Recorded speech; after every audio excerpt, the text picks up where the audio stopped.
Hi అండి అందరికీ welcome back to our channel. నేను మీ శైలజ. ఈరోజు నేను చేయబోతున్నాను ఆలు క్యాప్సికమ్ మిల్ మేకర్ కుర్మా. దీంతోపాటు కోకోనట్ రైస్ రెండు కాంబినేషన్ బాగుంటుందని చేస్తున్నాను.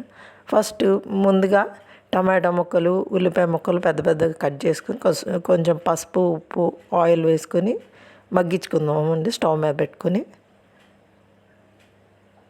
ఇవి బాగా మగ్గిపోతే దీన్ని పేస్ట్ చేసుకుందామండి. దీనికి మూత పెట్టేద్దాం, మగ్గుతూ ఉంటుంది. ఇప్పుడు కొబ్బరి తీసుకుందాం. ఒక కొబ్బరికాయ తీసుకున్నాను ఫుల్. దీన్ని చిన్న చిన్న పీసెస్గా కట్ చేసుకున్నాను. 3 ఆలులు తీసుకున్నాను.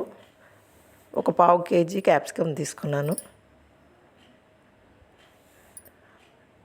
ఇప్పుడు కొబ్బరి ముక్కల్ని మిక్సీలో వేసి గ్రైండ్ చేసుకుని కొబ్బరి పాలు తీసుకున్నానండి. గ్రైండ్ చేసుకుని కొబ్బరి పాలు తీసుకుని పెట్టుకుంటాను. దాంతోనే రైస్ చేసుకుందాం కొబ్బరి పాలతోటి.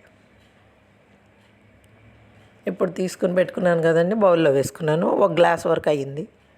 ఇప్పుడు టమాటా ముక్కలు, ఉల్లిపాయ ముక్కలు మగ్గించాం కదండి, అవి చల్లారింది కాబట్టి మిక్సీలో వేసేసుకుందాం. మిక్సీలో వేసి మెత్త పేస్ట్ లాగా గ్రైండ్ చేసేసుకుందాం. దీనిలోనే కొబ్బరి పేస్ట్ కూడా కొంచెం వేసుకుందాం, టేస్ట్ బాగుంటుంది కుర్మాకి. కొంచెం థిక్ గ్రేవీ వస్తుందండి, అందుకని కొంచెం కొబ్బరి పేస్ట్ కూడా వేసుకుంటున్నాను. ఫైన్ పేస్ట్ లాగా చేసుకోవాలి. దీన్ని గ్రైండ్ చేసేసాను. చూసారా ఎంత సాఫ్ట్గా వచ్చిందో. దీన్ని పక్కన పెట్టుకుందాం. ఇప్పుడు అదే బాండీలో తగినంత ఆయిల్, అంటే ఒక 4-5 టేబుల్ స్పూన్స్ వరకు ఆయిల్ వేసుకున్నానండి. కుర్మా కదా, కొంచెం ఎక్కువ ఆయిలే పట్టుద్ది.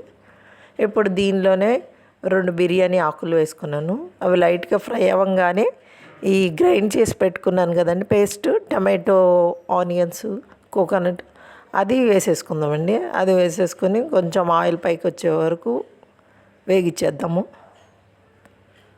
ఇది కొంచెం ఆయిల్ పైకి వచ్చిందంటే వేగినట్టే. ఆల్రెడీ మనం ఇవి ఉడికిచ్చినవే కదండి, కొంచెం ఫాస్ట్గానే అయిపోతుందండి. దీనిలోనే 2 పచ్చిమిర్చి చీలికలుగా చేసుకుని వేసుకున్నానండి. దీన్ని ఇప్పుడు మూత పెట్టేసుకుందాం సిమ్లో పెట్టుకొని. అది ఉడుకుతూ ఉంటుంది. అది మగ్గేలోపు ఇప్పుడు మిల్ మేకర్ వేడి నీళ్ళలో వేసుకోవాలి కదండి. వాటర్ పెట్టుకున్నాను ఇంకో స్టవ్ మీద. ఆ వాటర్ మరిగాక ఈ మిల్ మేకర్స్ దాంట్లో వేసుకొని ఒక 10 మినిట్స్ ఉంచుకుంటానండి. ఇది చూసారా కొంచెం వేగింది. ఇలా పేస్ట్ లాగా చేసుకుని వేసుకుంటే కుర్మాలకి మంచి టేస్ట్ వస్తుందండి.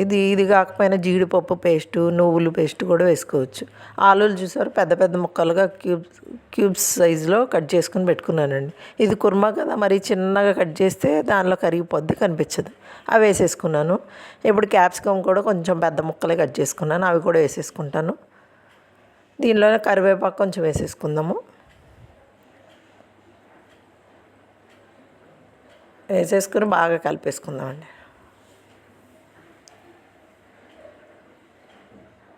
బాగా అంతా కలిసేలాగా కలిపేసుకుందాము. దీన్ని మూత పెట్టుకొని కొంతసేపు మగ్గించుకుందామండి. సిమ్లోనే పెట్టుకుందాం స్టవ్. ఇప్పుడు వాటర్ కాగినాయి కదండి, మరిగిపోయినాయి. దీనిలో మిల్ మేకర్స్ వేసేసుకుందాం. వేసుకొని ఒక 10 మినిట్స్ పక్కన పెట్టేసుకుందాం. అయిన తర్వాత ఇది మగ్గింది కదండి, మగ్గిందని చూద్దాం. మగ్గింది. దీనిలోనే కారం 1.5 టేబుల్ స్పూన్ కారం, గరం మసాలా 1 టేబుల్ స్పూన్ గరం మసాలా వేసుకొని బాగా కలిపేసుకుందామండి. అంత కారం మొత్తం కలిసేలాగా కలిపేసుకుందాం. దీన్ని మళ్ళీ మూత పెట్టి మగ్గించుకుందామండి. ఎందుకంటే ఆలులు చాలా గట్టిగా ఉంటాయి కదండి, పెద్ద పెద్ద సైజులో కట్ చేశాను. ఇప్పుడు కోకోనట్ రైస్కి కావాల్సింది, దీన్ని కుక్కర్ పెట్టుకున్నానండి. దీనిలో ఒక 4 టేబుల్ స్పూన్స్ ఆయిల్ వేసుకున్నాను. హోల్ గరం మసాలా మొత్తం వేసేసుకున్నాను. వేసేసుకుని ఇవి లైట్గా ఫ్రై అయ్యే వరకు వేయించుకుందామండి. ఇది ఫ్రై అయితే దీనిలోనే పచ్చిమిర్చి, కరివేపాకు వేసేసుకుందామండి.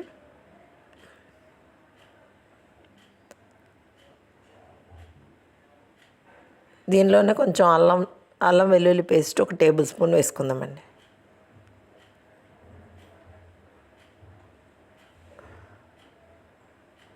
ఇది అది వేగిపోయింది కదండి, కొబ్బరి పాలు వేసుకుందాం. ఇది ఒక గ్లాస్ అవుతుంది. నేను 2 గ్లాసెస్ రైస్ వేసుకుంటున్నాను కాబట్టి ఇంకొక గ్లాసున్నరేమో వాటర్ పోసేసుకుంటానండి. మొత్తం 2.5 గ్లాసెస్ వాటర్ సరిపోతుందండి. దీనిలో తగినంత సాల్ట్ వేసేసుకున్నానండి.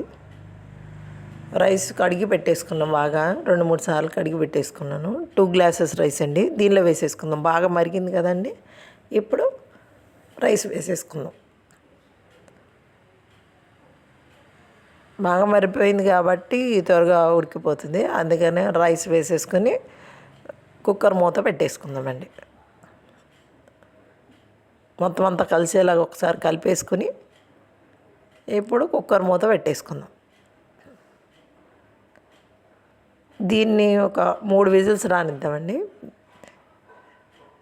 దీన్ని పెట్టేసి పక్కన స్టవ్ మీదకి షిఫ్ట్ చేసేద్దాం. ఇప్పుడు కర్రీ చూద్దామండి. కర్రీ కొంచెం ఉడికిందండి, ఆలు మెత్తబడినట్టుంది. అందుకే దీనిలో వాటర్ పోసేసుకుందామండి. 1 గ్లాస్ వాటరు ఆ జార్లో ఉంది కదండి, గ్రైండ్ చేసింది పేస్ట్, దానిలో వాటర్ పోసేసుకున్నానండి. బాగా కలిపి మళ్ళీ మూత పెట్టుకున్నానండి సిమ్లో పెట్టుకుని. ఈ మిల్ మేకర్స్ మెత్తగా అయినాయి కదండి, కొంచెం చన్నీళ్ళు పోసుకున్నాను. వేడి వాటర్ తీసేసి చల్లటి నీళ్ళు పోసేసుకొని అవి పిండేసుకుని ఇంకో బౌల్లో పెట్టేసుకుని ఉంచుకున్నాను. లైట్గా ప్రెస్ చేస్తే చాలండి, కొంచెం వాటర్ బయటకు వస్తే చాలు. ప్రెస్ చేసేసుకుని పక్కన పెట్టేసుకుంటాను ఇంకో బౌల్లో.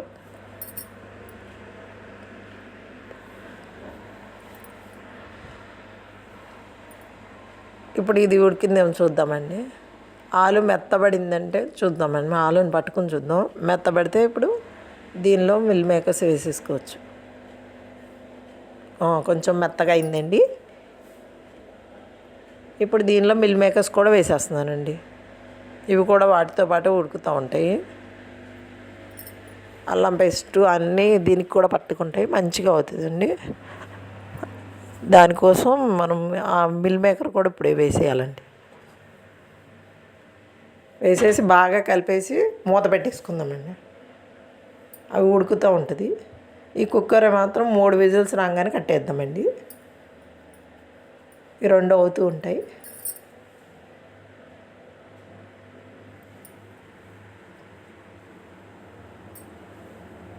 ఇప్పుడు చూసారు కదా, కర్రీ కొంచెం దగ్గర పడింది, బాగా ఉడికింది.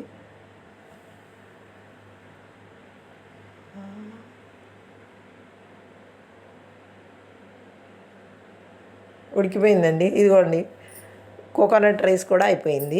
2 అయిపోయింది. ఈ 2 కాంబినేషన్ చాలా బాగుంటుందండి. మీకు కనుక నా వీడియోస్ నచ్చినట్టయితే లైక్ చేయండి, షేర్ చేయండి, సబ్స్క్రైబ్ చేయండి. తప్పకుండా బెల్ ఐకాన్ మాత్రం కొట్టడం మర్చిపోకండి. మీరు కూడా ట్రై చేయండి. ఇది తప్పకుండా కమెంట్ కూడా చేయండి. ఇది చూసారా, ఈ 2 కాంబినేషన్ చాలా బాగుంటుంది. మీరు తప్పకుండా ట్రై చేసి ఎలా ఉందో నాకు కమెంట్లో చెప్పండి. దీని టేస్ట్ కూడా బాగుందండి. టేస్ట్ చేసి చూసారు మా పిల్లలు.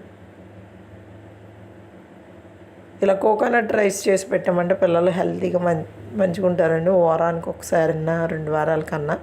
కొబ్బరి ఉంటుంది కదండి, మనం దాన్ని ఎట్లా ఎండబెట్టేయకుండా పడేయకుండా ఇట్లా కోకోనట్ రైస్ ఇలా కర్రీస్లో పేస్ట్ వేసుకుంటే బాగుంటుందండి.